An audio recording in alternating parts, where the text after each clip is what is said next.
Hello and welcome to DarthSnoogen's Tool Reviews. Make sure you subscribe to the channel and hit that like button. Hey everybody, welcome back to the channel. Today we're going to take a look at the Snake Men sub-series figure Serpent Claw Man-at-Arms. Now, this is basically a repaint of Man-at-Arms. He's got additional weapons that are a little bit different. The coloring scheme on this is a little strange to me. And also the chest armor. You see how it's got the little like fur-like looking things around the sides of it? I think they must have reused this from that Lords of Power Man-at-Arms. Yeah, I'm thinking that's what's going on here. But Snake Hunting Weapons Master. Pretty cool. Not my favorite as far as the repaints, as far as just this color scheme, because it's just kind of all over the place.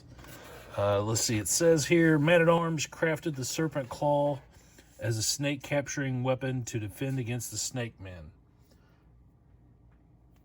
Yeah, okay. Push Serpent Claw overhand, adjust position to capture enemies. Great.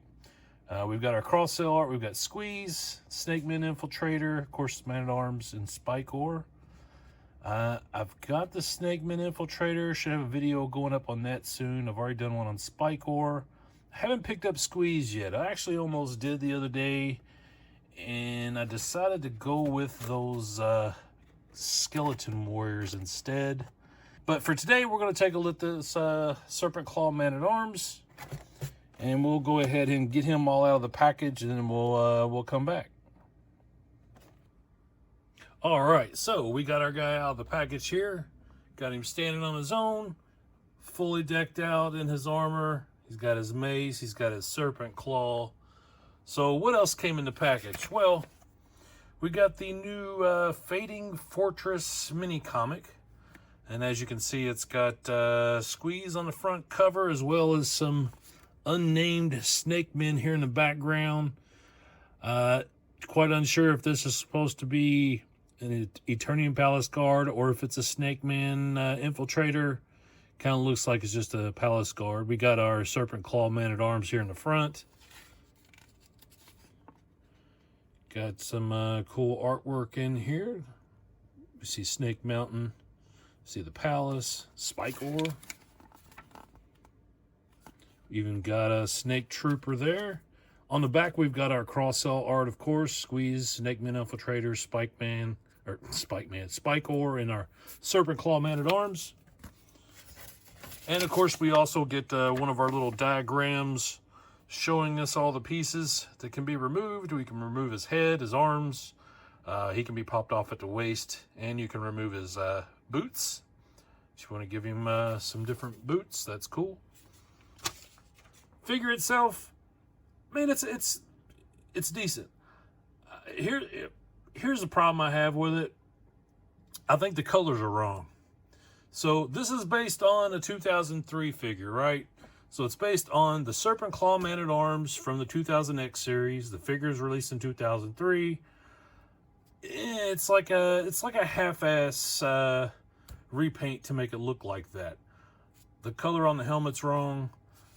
Instead of getting the brown lower arm or wrist gauntlet thingy and leg armor, they gave us just the regular orange that they'd already they're just reusing it from that standard Man-at-Arms.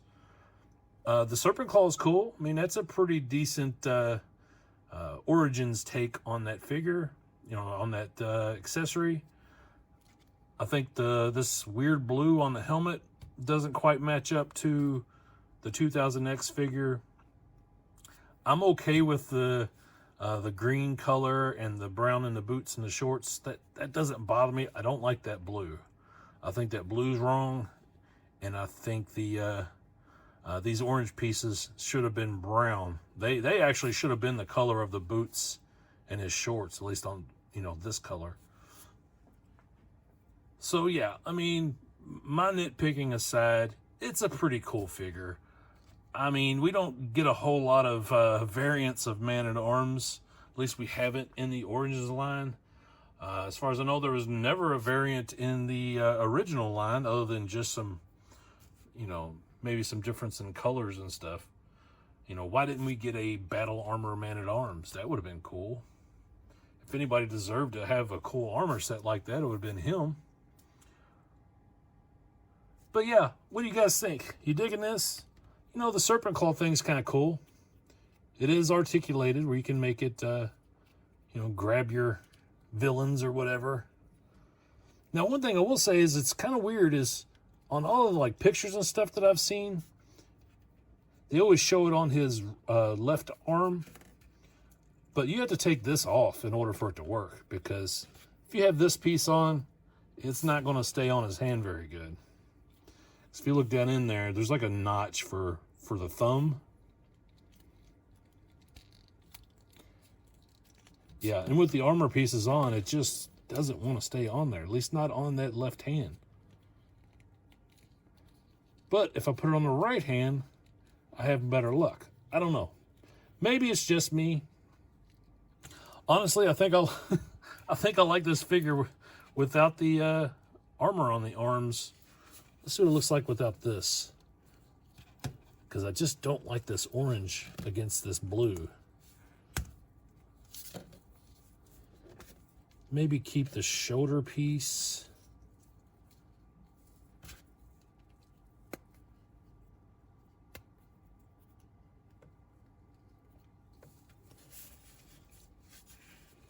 Now see, now like that, with these colors, the blue doesn't bother me. When you add that orange in, I think it's too much.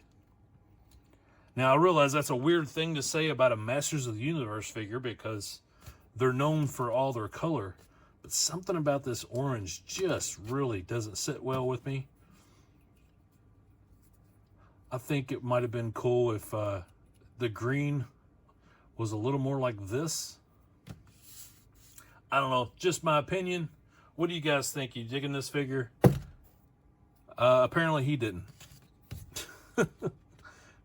But yeah, I do like that we got this other armor, this chest armor they reused from the Lords of Power figure. I think that's cool. It's got the full back on it instead of the straps. I'm glad they got another use out of that Lords of Power figure. I wish they would just go ahead and release it as a single card repaint, like they did with Merman and Beastman. Matter of fact, go ahead and give us our Lords of Power He-Man and Skeletor. Since you've already done 2, why not do all of them? Alright, so here we have our original Origins version of Man-at-Arms with our new Serpent Claw Man-at-Arms, so you can kind of, you know, get a comparison, see what's similar, what's not. Of course, for the most part, it's all the same sculpt, all the same pieces. With our new one, we just have the different chest piece and the Serpent Claw added on. But as you can see, the helmets are the same. You know what? I say that, and then I realize, no, they're not. Check that out. I never even noticed this until just now. The original helmet has these little lines with the yellow. This one doesn't even have it sculpted on there. So that helmet is completely different. I'm wondering if that's the same helmet from... Yes. Okay, so with our Eternian Palace Guard, we got this additional head that's based on the vintage version of Man-at-Arms. And if you look at the top of the helmet, you'll see that it actually is the same mode as this.